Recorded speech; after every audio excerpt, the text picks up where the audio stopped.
Assalamualaikum warahmatullahi wabarakatuh. Saya Citra Oktavia Ramadhani Kusmana dari SMA PGRI Cicalengka, Kabupaten Bandung. Di sini saya akan menyampaikan materi terkait dengan menanamkan sejak dini tentang pendidikan anti korupsi.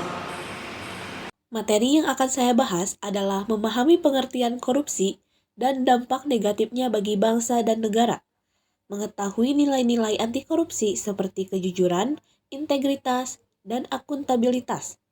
Menerapkan nilai-nilai anti korupsi dalam kehidupan sehari-hari, serta upaya kita untuk ikut berpartisipasi dalam kegiatan pencegahan korupsi di lingkungan sekolah dan masyarakat. Secara harfiah, korupsi berasal dari bahasa Latin, yaitu corruptio yang berarti busuk. Lalu berdasarkan yuridis pasal 2 Undang-Undang Nomor 31 Tahun 1999, Junto Undang-Undang Nomor 20 Tahun 2001 dinyatakan bahwa korupsi merupakan setiap orang yang secara melawan hukum melakukan perbuatan memperkaya diri sendiri atau orang lain atau suatu korporasi yang dapat merugikan keuangan negara atau perekonomian negara. Jadi dapat disimpulkan bahwa korupsi adalah tindakan yang dilakukan oleh seseorang atau organisasi di mana mereka menyalahgunakan kekuasaan atau jabatan yang dipercayakan kepada mereka untuk memperoleh kepentingan atau keuntungan pribadi. Tindak korupsi memiliki banyak dampak negatif bagi bangsa dan negara. Di antaranya, yang pertama, merusak kepercayaan masyarakat terhadap pemerintah dan lembaga-lembaga publik. Yang kedua, menghambat pembangunan ekonomi dengan mengurangi investasi dan pertumbuhan ekonomi. Yang ketiga, memperburuk ketimpangan sosial dan ekonomi dengan mengurangi sumber daya dari kebutuhan publik ke kantong pribadi. Yang keempat, memburuknya layanan publik seperti pendidikan, kesehatan, dan infrastruktur karena dana publik yang disalahgunakan. Dan yang terakhir, melemahkan stabilitas politik dan sosial karena dapat menciptakan ketidakadilan dan ketidakpuasan di masyarakat.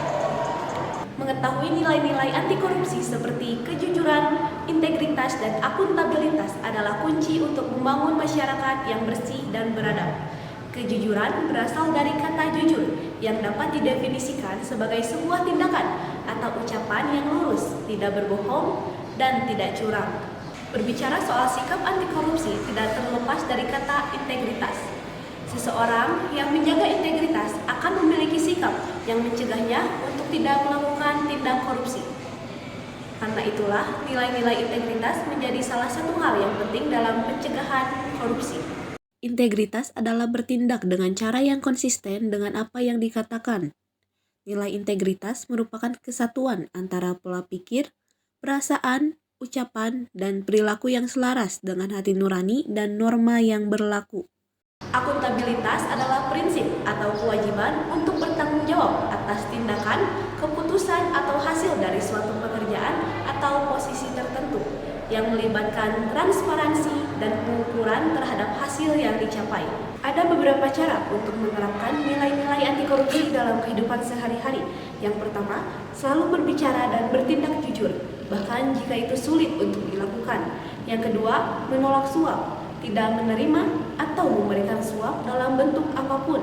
Yang ketiga, berpartisipasi dalam proses demokrasi dengan menggunakan hak suara dalam pemilihan umum, serta ikut serta dalam kegiatan masyarakat untuk memastikan keadilan dan akuntabilitas. Yang keempat, mematuhi membayar wajib pajak tepat waktu dan benar, serta sesuai dengan hukum. Yang kelima, membuat keputusan yang transparan.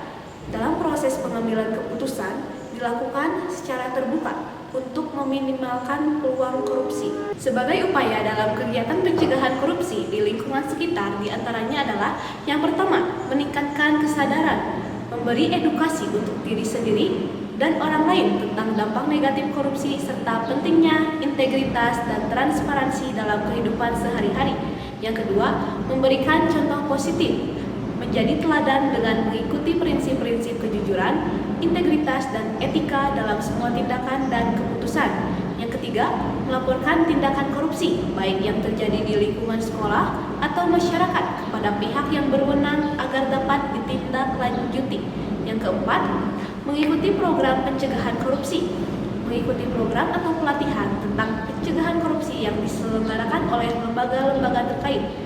Yang terakhir, bergabung dengan organisasi anti korupsi, mengikuti organisasi atau kelompok masyarakat sipil yang fokus pada pencegahan korupsi untuk memberikan kontribusi lebih besar dalam upaya pemberantasan korupsi. Sekian yang dapat saya sampaikan. Mohon maaf jika ada kekurangan. Wassalamualaikum warahmatullahi wabarakatuh.